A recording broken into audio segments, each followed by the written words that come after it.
Så meddelade regeringen idag att en utredning nu tillsätts för att gå igenom hur Sverige har skött adoptionerna från länder som Chile och Kina. De Indiase politie bestempelt de adoptie van ruim 50 Indiase kinderen naar Nederland als illegaal.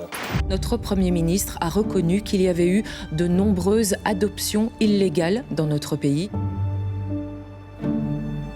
Today, a scandal of unprecedented proportions is breaking out all over the world. Countless internationally adopted children may have been illegally separated from their biological parents. These children, now adults, are rising up in their thousands, shocked to discover the lies surrounding their adoption.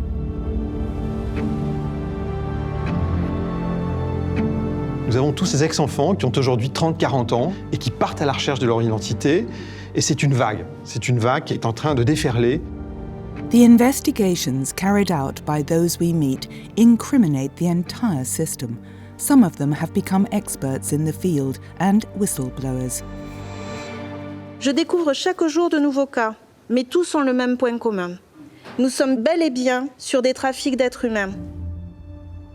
South Korea, Colombia, Chile, Poland, Ethiopia, Vietnam, their papers were falsified. Todos en los que eran instituciones del Estado estaban implicadas en esto y finalmente todos sabían lo que estaba ocurriendo. They are all now demanding the truth and reparations. By following in their footsteps, we will discover the unthinkable.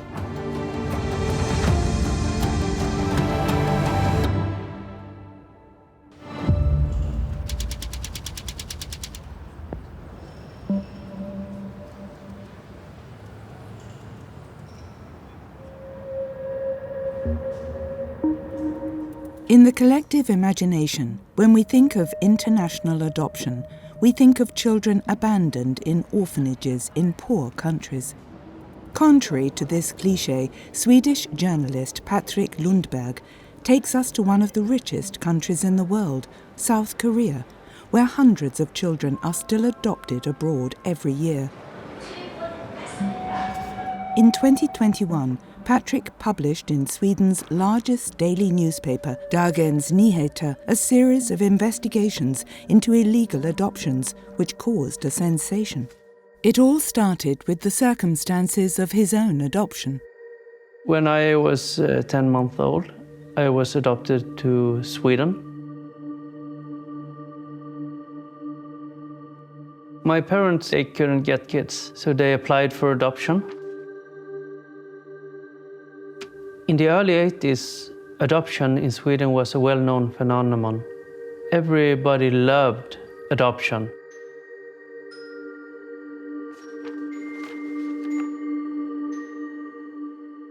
South Korea was the most popular country. There were hundreds of kids almost every year from South Korea to Sweden. Until the 1980s, 50% of children adopted worldwide were of Korean origin. When I went to Korea after my graduation, I became obsessed with the fact that there's a small chance that I might meet my birth family.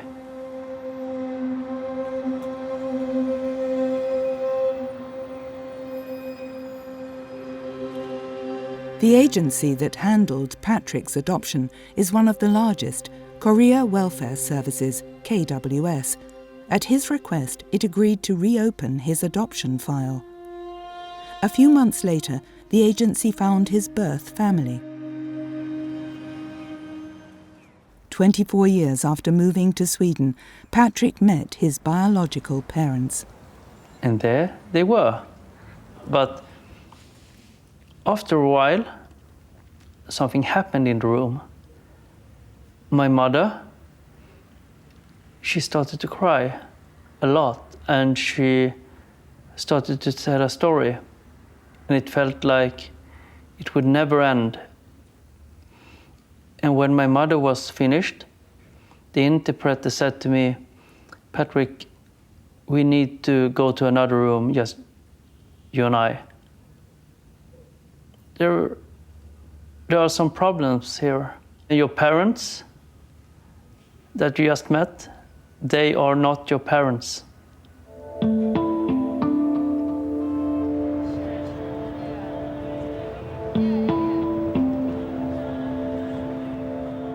Patrick discovers that his supposed parents are in fact an aunt and uncle, and that all the information contained in the adoption file given to him by the KWS agency was made up. The fact is, my real birth parents did not sign any consent to my adoption.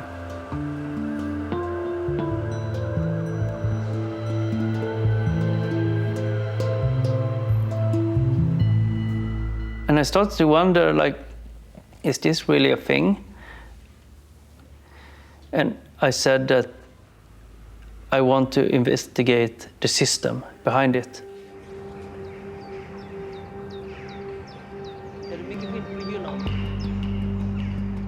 Boon Jung-han was adopted in South Korea by a Danish family.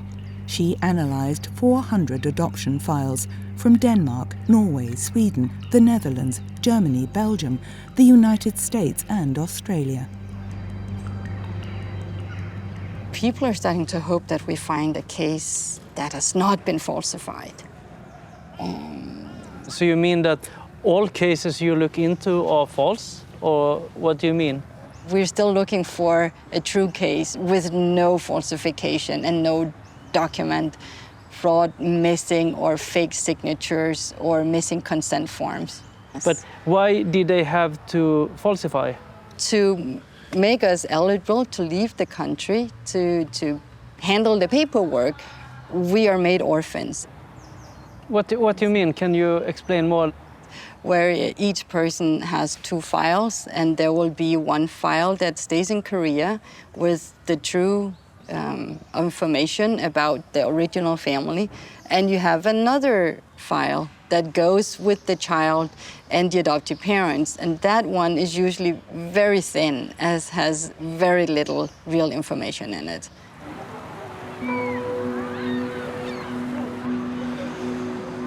Falsified adoption papers are used to create fake orphans who can be exported abroad. Korea Welfare Services and Holt, the country's two main adoption agencies, are in the firing line.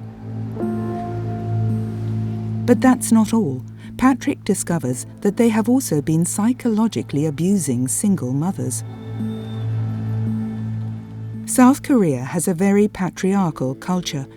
Only 2% of children are born out of wedlock, and a well-established system urges single mothers to abandon their babies. Disowned by her family, Choi was 35 when she was admitted to a shelter for pregnant women. 2009년에 제가 출산할 때는 어쨌든 에라논도 10명 중에 8명? 9명 정도는 다 입양을 보내는 추세였거든요. 저한테는 분명히 압력이었어요. 왜냐하면 거냐 안 키울 거냐를 했을 때 고민 중인 사람한테는 무조건 입양기관에서 상담을 했어요. 그러니까 상담을 할 때도 맨 먼저 이제 그 입양 동의서라는 게 있었거든요. 입양 동의서를 쓰라고 해요. 아빠 없는 뭐 아이라고 부르는데 거기서는 자식이 한국 사회에서는 얼마나 불행하게 살리는 줄 아느냐. 아, 내가 키우면 불행해지는구나, 내 아이가. 그래서 나는 키워서는 안 되는 엄마였구나. 여서 그거 쓴 거예요, 그거를. 그 입양 동의서를. 어머, 나 자꾸 눈물 날라 그래. 네, 하여튼 그랬어요.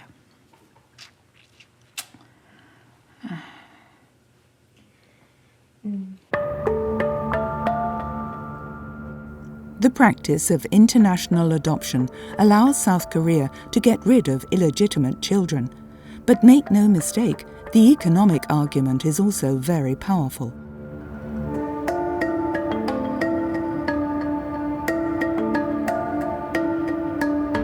A child sent for adoption abroad brings in 5 times more money than a child adopted in the country. According to estimates by an independent American think tank, the Institute for Policy Studies, Korean adoption agencies have earned more than $3 billion since the 1950s. Neither the local adoption agencies nor the Ministry of Social Affairs agreed to answer Patrick Lundberg's questions.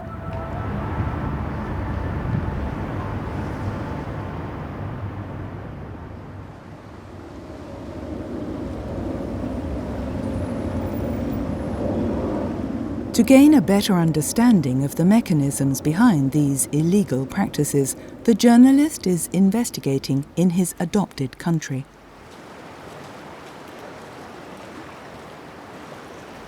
Sweden is the country with the highest ratio of adopted people per capita in the world.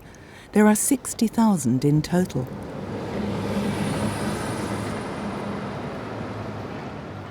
This is a particularly interesting field of investigation for Patrick and his colleagues at Dagens Nyheter. They will be approaching the epicenter of a phenomenon of unsuspected scale and power. Together with my colleagues, we looked at all the countries that Sweden had adopted babies from, like China, South Korea, Colombia, Chile, Ethiopia, and so on. We interviewed a lot of adoptees, and this is important. We also went to the main source, the biological parents. We discovered a pattern, a very strange pattern, because the irregularities had been the same all over the world. It was always poor women, mothers, who had their babies stolen by a network kind of things with middlemen, and it was extent of this was so big, was unbelievable.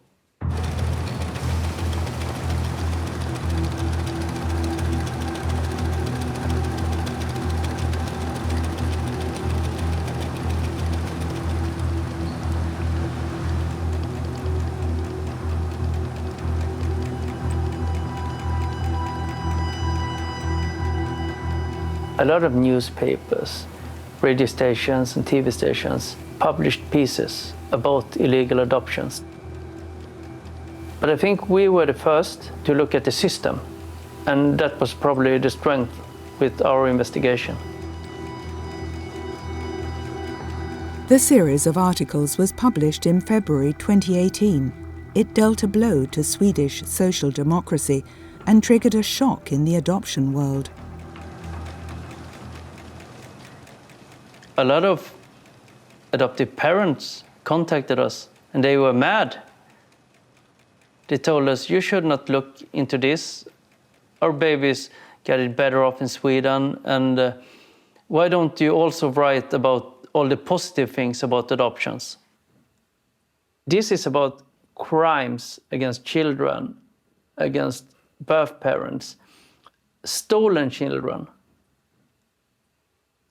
Why should I write about all the positive things about adoptions then? In total, historians and demographers estimate that since the 1950s, more than 1 million children have been adopted from around 100 different countries. To meet this unbridled demand for children, adoption agencies have sprung up in both the countries of origin and the host countries, creating a competitive market with juicy profits.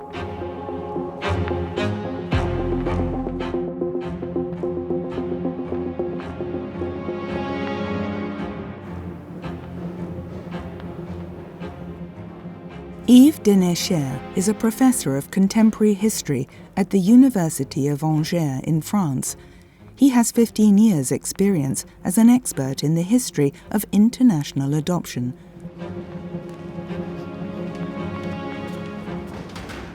He describes how certain practices have become part of an economic market driven by the laws of supply and demand. À partir du moment où les candidats à l'adoption des sociétés occidentales se rendent dans les pays de départ des enfants en portant des demandes nombreuses, et bien souvent, cet afflux de demandes bouscule complètement le fragile équilibre qui pouvait exister. Ça veut dire qu'on va, dans ces pays-là, créer des orphelins pour répondre à la demande. Et là, on voit apparaître des pratiques déviantes. Parce que dans ce schéma-là, eh bien évidemment, il y a toutes sortes d'intermédiaires véreux qui vont flairer le bon filon. Ce qui ne veut pas dire que toutes les adoptions sont illicites et que les pratiques illicites sont généralisées. Mais dès le moment où il y a de l'argent dans l'adoption internationale, le système est vicié.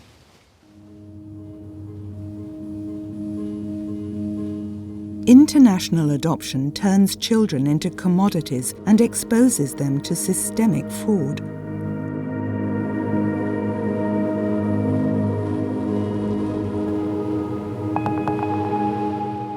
In some cases, the fraud was orchestrated at the highest levels of government, as some adoptees in Chile are shocked to discover.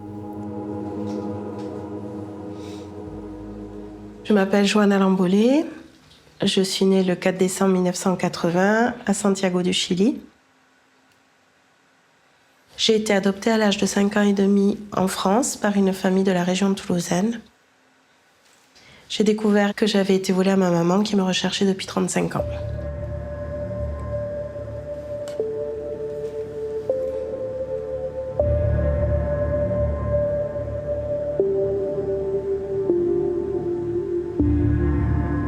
En novembre 2020, je range mes papiers chez moi et je tombe sur mon dossier d'adoption.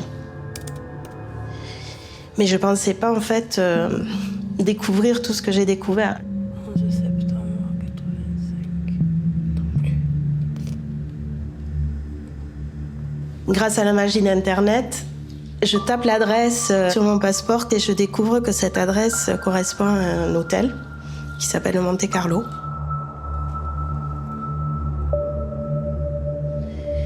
Et de fil en aiguille, je tombe sur un article donc de la presse chilienne qui s'appelle « La route des enfants volés pour l'adoption internationale ».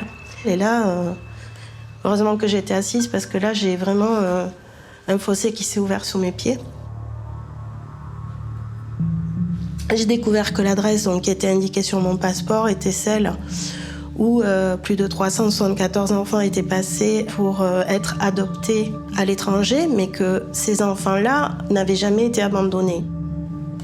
Ils étaient recherchés par leur mère ou par leur famille. In the 1980s, when Johanna was adopted, General Pinochet's dictatorship was in power in Chile. The ideology of the ruling junta was based on the use of terror combined with an extreme neoliberal economic policy. Under his regime, a policy of mass adoptions truly became a system. For the dictatorship, adoption is a means of controlling the poor population by moving, if necessary by force, children from single mothers and disadvantaged families to other families deemed more suitable. Today, the Chilean Police Investigation Service estimates that at least 20,000 children have been taken from their parents without their consent. Johanna is one of them. She has therefore started looking for her biological mother. En fait, il y a un numéro qui s'appelle le ROUT. C'est un numéro d'identification qui est ultra personnel et qui nous suit toute notre vie. Avec ça, on pouvait aller sur le registre civil chilien et je demande un certificat de naissance. Et à partir de là, l'avantage, c'est que sur mon certificat de naissance, il y avait le nom de ma maman et son numéro d'identification route. Donc, retour sur la page internet du registre civil, on va voir si elle est toujours vivante.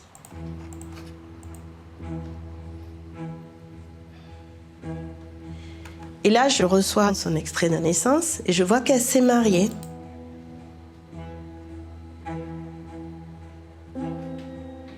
Et avec le nom de l'époux, je commence à farfouiller sur Facebook. Et là, je suis tombée sur cette photo-là. Quand j'ai zoomé, je dis elle, c'est ma tête. Mon cœur, il a senti que c'était elle. J'avais préparé une petite lettre avec ma photo de l'époque, donc sur mon passeport, pour qu'elle me reconnaisse. Et du coup, le 6 décembre 2020, on s'est retrouvés.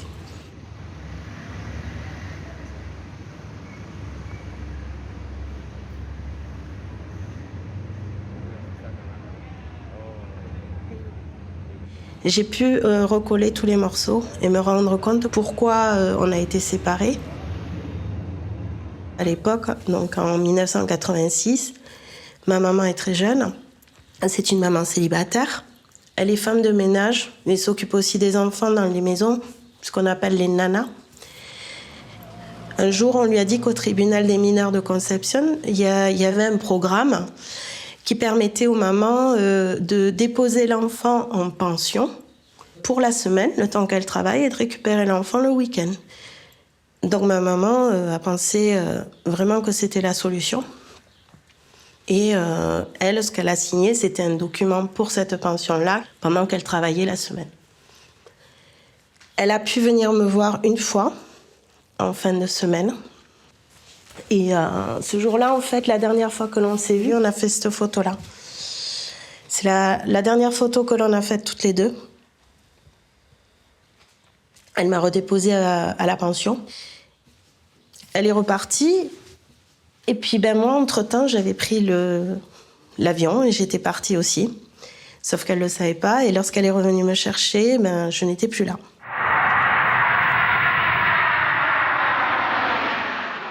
En fait, j'avais quitté le Chili en 4 jours.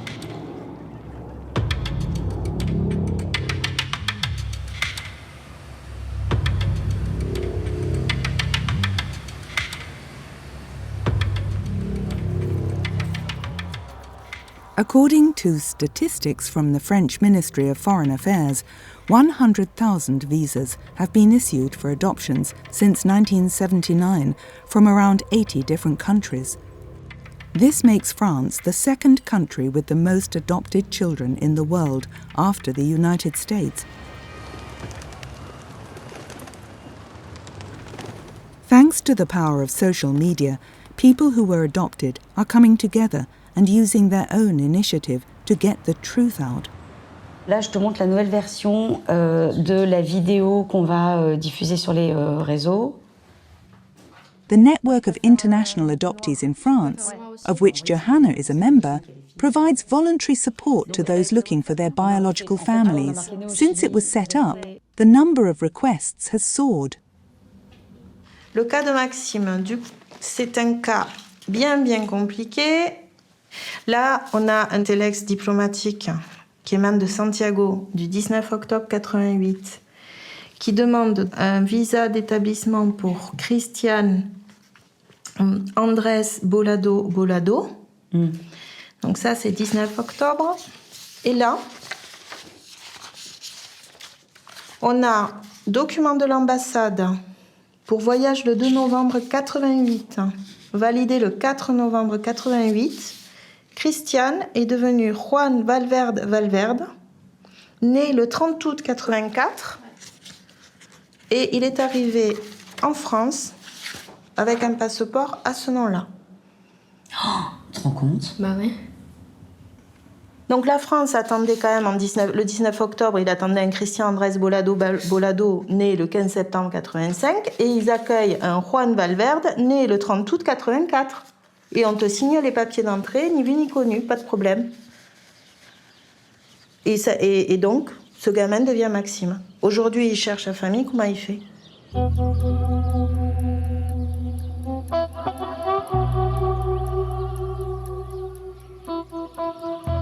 Je m'appelle Maxime. J'ai été adopté par des parents français qui vivent dans le sud-ouest de la France. 1, 2, 3. J'ai donc une petite fille de 5 ans. J'ai l'impression de me voir un petit peu en elle à cet âge-là, parce que moi, quand j'étais adopté, j'avais 4 ans.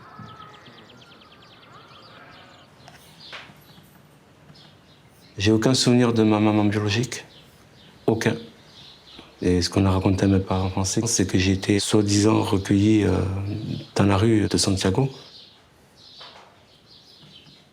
Est-ce que j'ai vraiment été abandonné? Est-ce que j'ai été volé à ma mère biologique? Enfin, le sentiment que j'ai, c'est que j'ai l'impression qu'on a caché des choses.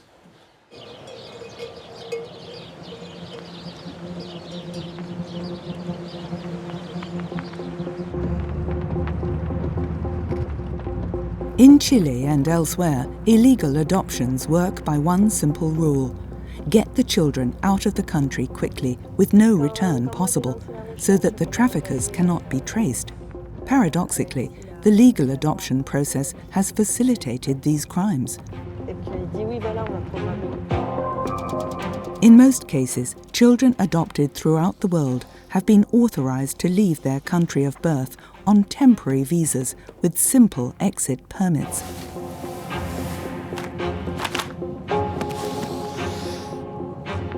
All they needed was a guardian who could be an adoptive parent, a diplomat's wife, a social worker, an employee of an adoption agency, or a flight attendant. It is only once the child is in the host country that the adoption order is issued. The child is then given a new identity.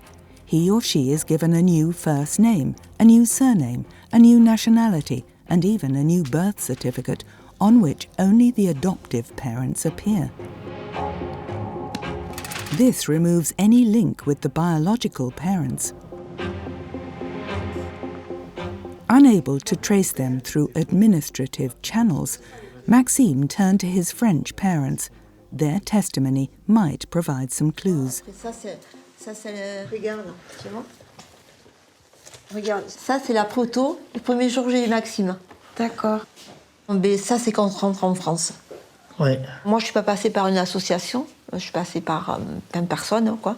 Et on a fait un emprunt pour partir au Chili, parce que ça coûte très cher.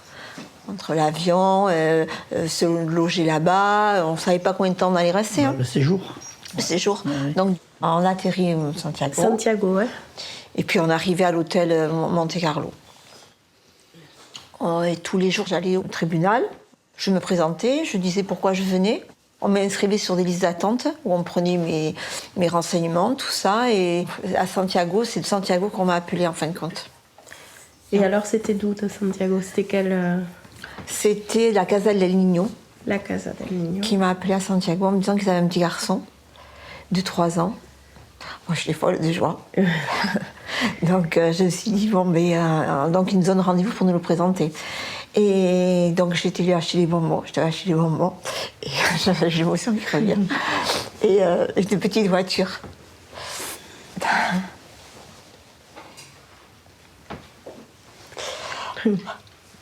Ça m'arrive. Donc on arrive à la Casa del Niño. J'avais peur de le rencontrer. Je me dis si je lui plais pas. Alors je lui ai dit que j'arrivais de France, que je cherchais un enfant. Enfin je sais plus comment je lui ai dit, mais je lui ai dit que pourquoi j'étais là. Et si je lui ai dit je voudrais être ta maman, et tu m'as dit que oui. Voilà. Voilà, donc ça s'est passé comme ça. Voilà. Et puis, je reviens quelques jours après en me disant on a perdu le dossier. J'en étais malade. Hein. Elle nous dit non mais c'est pas grave, on va le refaire. On revient, et bien là, en l'espace de quelques jours, il avait pris 1 an de plus. Il était né au mois d'août, et il s'appelait Juan Valverde. Et du coup, vous recevez ce nouveau dossier avec un autre nom, avec une autre date de naissance. Quelle est votre réaction sur le moment? C'est un contexte tellement... c'est difficile à expliquer, parce que c'est tellement différent. Il y a l'émotion qui se mêle, il y a la joie, la peur, il y a tout. Enfin, on faisait que c'était comme ça, quoi. Et donc... puis j'avais Maxime, et puis moi, je l'aimais déjà, mon enfant. Donc je me suis dit, bon...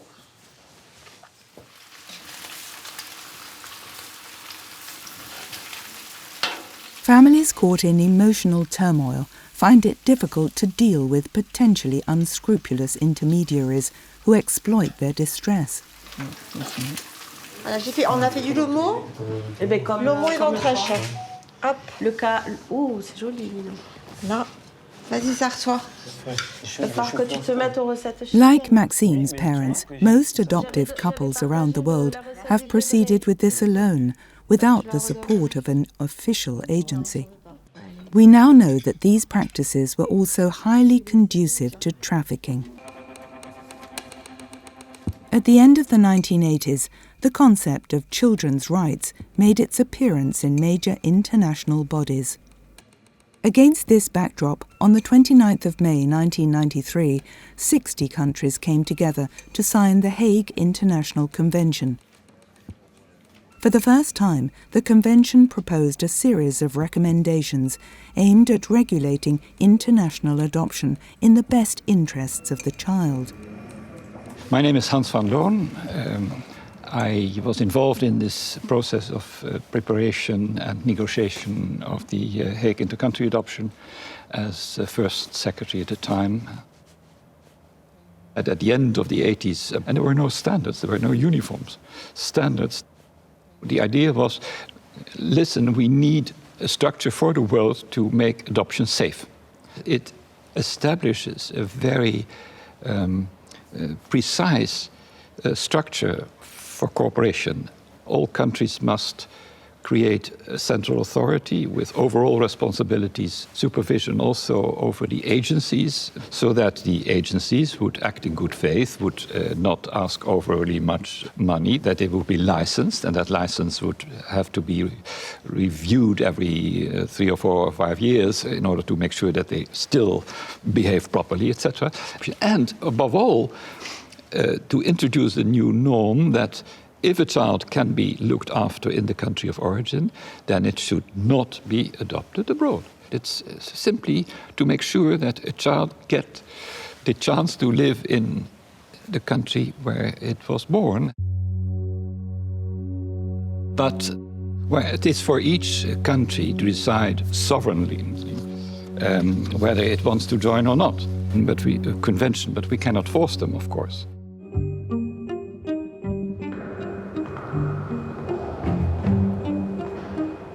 The Hague Convention relies on the goodwill of states, so its effects are limited.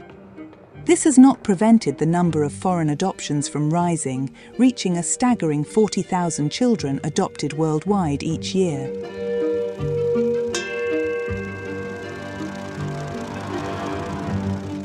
At the same time, it does not prevent trafficking from continuing. Si la question c'est est-ce qu'il y a encore des pratiques illicites aujourd'hui dans l'adoption internationale, jusqu'à preuve du contraire, oui. La Convention de la Haye, il y a quelques semaines, a sorti un kit, une boîte à outils, pour déceler des pratiques illicites dans l'adoption internationale. C'est que la Convention de la Haye, qui travaille là-dessus depuis très longtemps, a bien identifié encore un certain nombre de problèmes et de soucis.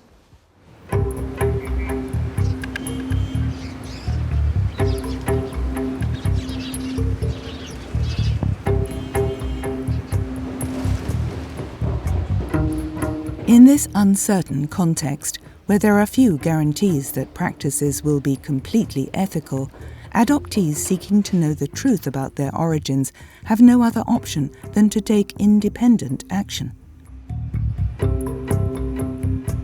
J'apprends un petit peu parce que je vais revoir des choses que j'ai dû voir étant enfant, avant d'être adopté.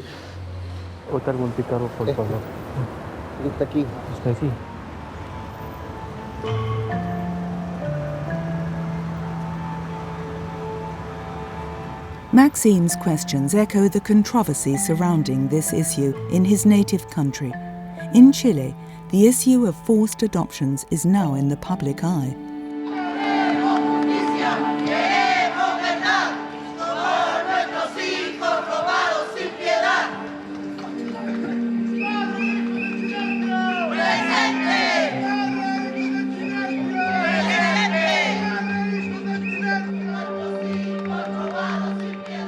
For several years now, the Children and Mothers of Silence Association has been bringing together families who have been victims of trafficking in an attempt to address the irreparable damage done under the dictatorship.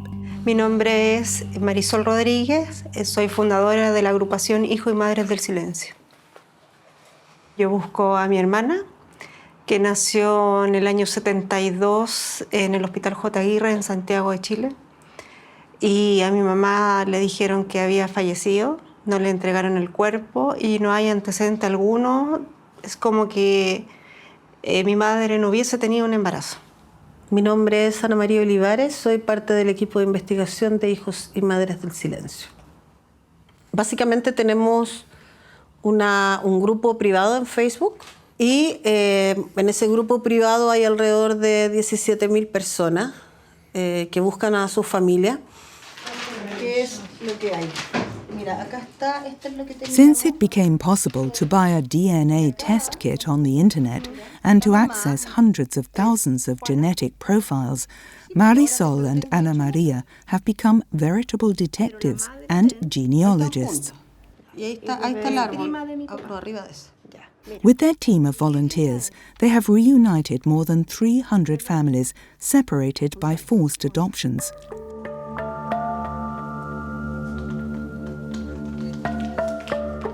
This expertise has raised Maxime's hopes.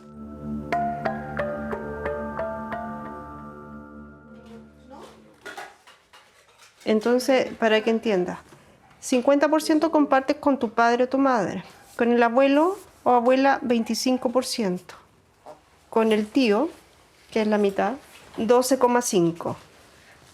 Y aquí la mitad, aproximadamente 6%. Maxime, tu test de ADN tiene una coincidencia bastante importante con una persona. Rolando Antonio Carrasco González, ¿es él? Sí. Alrededor de 70 años, un poco más. Él sale como primo hermano de tu padre o tu madre. Acá, en esta línea, uno de ellos puede ser o tu padre o tu madre, uno de ellos. Lo que tenemos que lograr ahora es que alguien de esta familia se tome el test de ADN. Que esta familia coopere en esta búsqueda para tomarse ese test de ADN. Y además también viralizar dentro de nuestra página tu búsqueda. Que eso es una de las formas que cuando no hay ADN, cuando no hay papeles verdaderos, la gente reconoce. Reconoce, porque si a ti te fueron a buscar a otra persona que supuestamente es tu familia, se va a acordar de ti y a lo mejor te andan buscando toda la vida.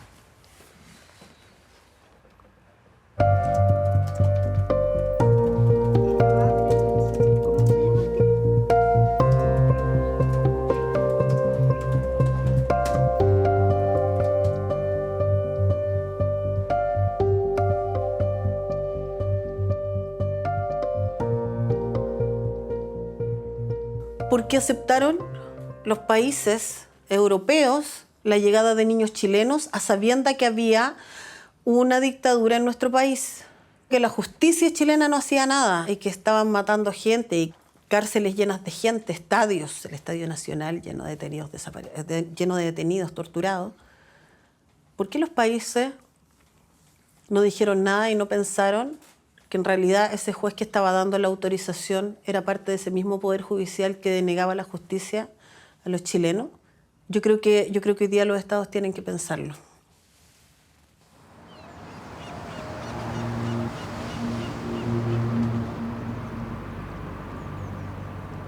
After experiencing shock, incomprehension, and finally anger, the victims of illegal adoptions are now calling for investigations into the responsibilities of the adopting countries.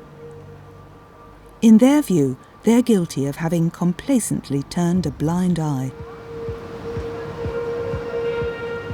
In 2018, an adoptee took the initiative and became the first to sue her adoptive country. De rechtbank doet vandaag uitspraak in de zaak van Dilani Butink tegen de staat en de stichting Kind en Toekomst. My name is Dilani Butink. I am 31 years old. I was adopted in 1992 from Sri Lanka, and I think I was about maybe a week old.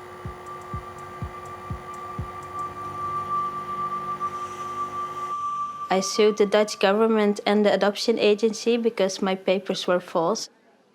De staat heeft de adoptieouders immers letterlijk ervan verzekerd dat hij toezicht houdt op de kwaliteit en zorgvuldigheid van de bemiddelingsactiviteiten van Kind en Toekomst. En ook Kind en Toekomst beloofde dat hij zorgvuldig te werk ging en stelde hen gerust. Als gevolg daarvan zit Dilani nu hier met valse papieren. Geen idee waar zij vandaan komt. Geruild en verhandeld als een product.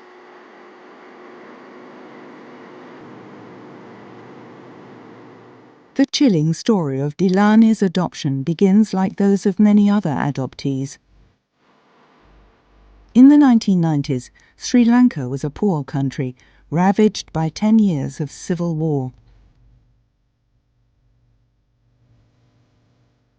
The warning lights were on for the possible child trafficking to flourish. Despite this, thousands of Sri Lankan children continued to be adopted by Dutch families. My parents came in, I think, December 1991 to adopt a baby girl, and they took care of her maybe a few days till about a week, and then they have to give the child back, and they didn't got a lot of information. Then another child is spontaneously available, and that wasn't me. Yeah, with all the information now, I'm like, that's really strange. I feel a little bit like I'm from, like the storage box or something like that. In September 2017, Bombshell, a report on Dutch television revealed that 11,000 children adopted from Sri Lanka had been bought or stolen from their biological parents. For some, they were born in what are known as baby farms. These were places where young women were confined, impregnated, and their babies sold at birth. Imposters posing as the mothers would then go to court to sign the deed of consent to abandonment. These are some of the most serious crimes committed in international adoption. Dilani has little doubt that she is a victim of child trafficking. Het allerminste dat de staat nu nog kan doen, is haar alsnog in staat stellen haar biologische familie te vinden door DNA-onderzoek te faciliteren. Zij heeft recht op erkenning en genoegdoening en vraagt u daarom haar vordering toe te wijzen. It's like me against them. The stakes are very high.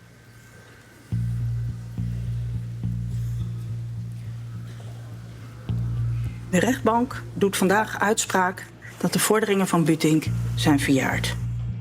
En de rechtbank komt daarom niet toe aan een inhoudelijke beoordeling van de verwijten. De beslissing is dat de vorderingen worden afgewezen. I just don't believe that I'm too late, because how can you be too late? It's about my life. I mean, too late is with adoption is just not a thing. Dilani decided to appeal the court's decision. And in 2021, an unexpected turn of events worked in her favour. In the wake of the baby farm scandal, the Dutch government launched an inquiry into the abuses of international adoption. The results of this report were overwhelming. De Nederlandse overheid was vanaf de late jaren 60 op de hoogte van de adoptiemisstanden. De commissie heeft geconstateerd dat de Nederlandse overheid passief bij het tegengaan en aanpakken van misstanden is geweest, bijvoorbeeld door de wetgeving, maar ook toezicht en onderzoek van signalen. Vertegenwoordigers van de Nederlandse overheid waren in een aantal gevallen betrokken bij adoptiemisstanden. Ze handelden in strijd met de regels om adopties mogelijk te maken of te bespoedigen. De overheid heeft niet gedaan wat er van haar mocht worden verwacht. Ze had een actievere rol moeten nemen om misstanden te voorkomen. En dat is een pijnlijke constatering. Hiervoor zijn excuses op zijn plaats. En die excuses bied ik de geadopteerden daarom vandaag namens het kabinet aan.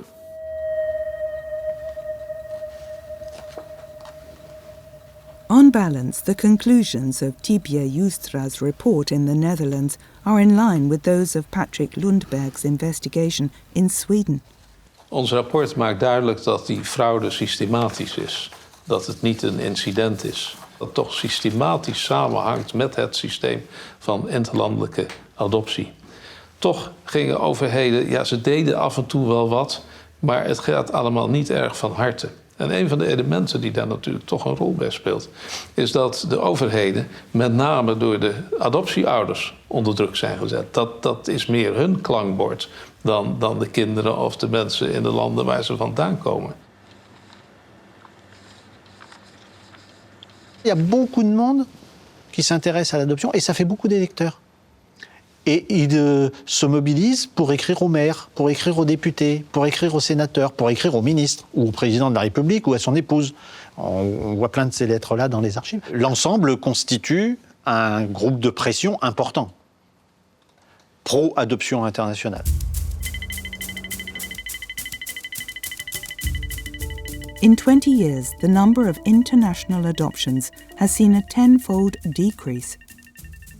As a result, the balance of power is shifting and, under pressure from adoptees, some countries are agreeing to review their policies.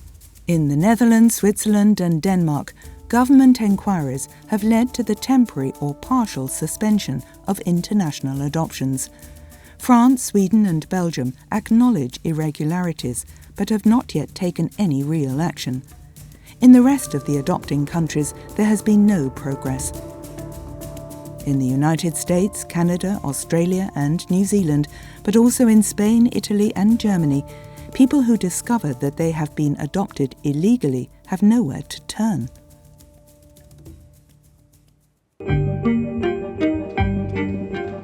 In September 2023, all the UN human rights bodies have met to solemnly promote a joint declaration on illegal adoptions.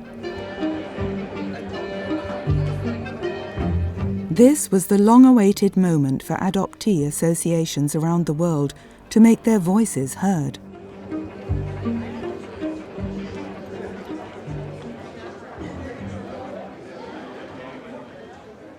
Mesdames et messieurs, chers collègues, il faut souligner qu'il est rare qu'autant de comités et de procédures spéciales des Nations Unies se rassemblent pour adopter une position commune. Cela est dû non seulement à la gravité du sujet, à son actualité douloureuse, vous l'entendrez tout à l'heure, mais aussi à la transversalité des questions posées en matière de droits humains.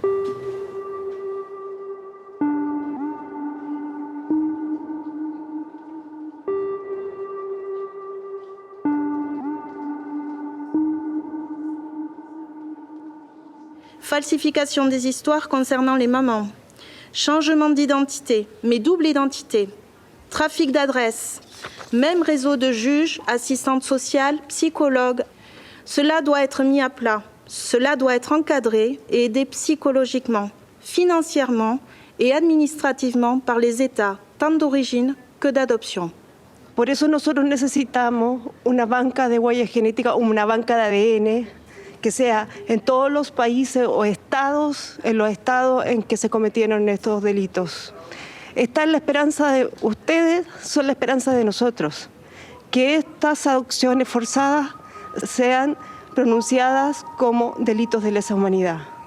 Es la única forma que los estados se hagan cargo.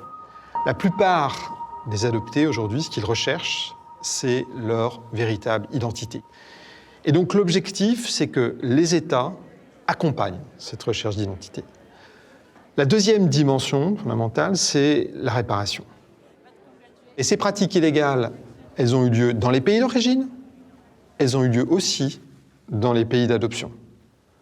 Il y a des négligences graves, parfois des crimes qui ont été commis. La troisième dimension, c'est la justice. Il doit y avoir des poursuites qui sont lancées contre les responsables de ces crimes.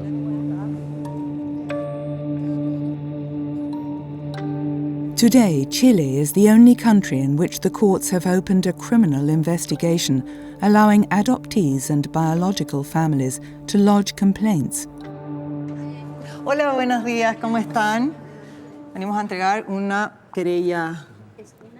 Es una querella, 1044 del 2018, que lleva el ministro Balmaceda por sustracción de menores y adopciones irregulares. Salut Joanna. Salut Maxime, tu vas bien? Là, beaucoup mieux, ouais. Tout le poids que j'avais, tu vois, enfin, pardon. Ouais. Je suis désolé. La séquence émotion, là. Tout le poids que j'avais, tu vois, mais tout ça en plat. C'est normal, voilà. Laisse passer l'émotion. J'ai pleuré en même temps que toi. Non. J'ai jamais pleuré autant de ma vie, je crois.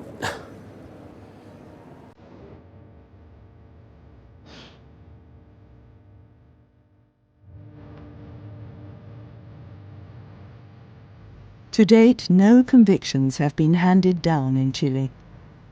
In Sweden, journalist Patrick Lundberg's investigation has been awarded the equivalent of the Pulitzer Prize.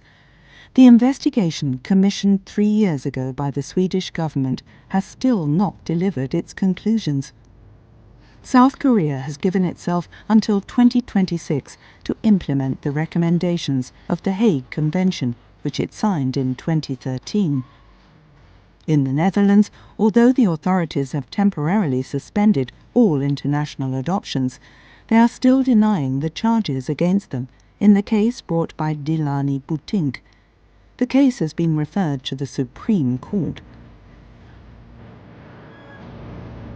In France, despite the hopes of the organizations for adoptees, the interministerial report published in March 2024 does not call into question the involvement of the state.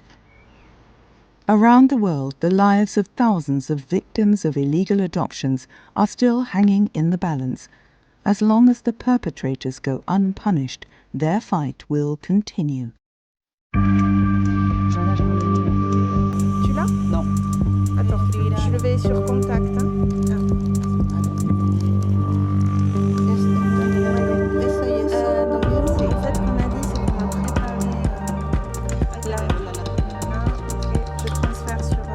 T'as reçu? Non, pas les titres.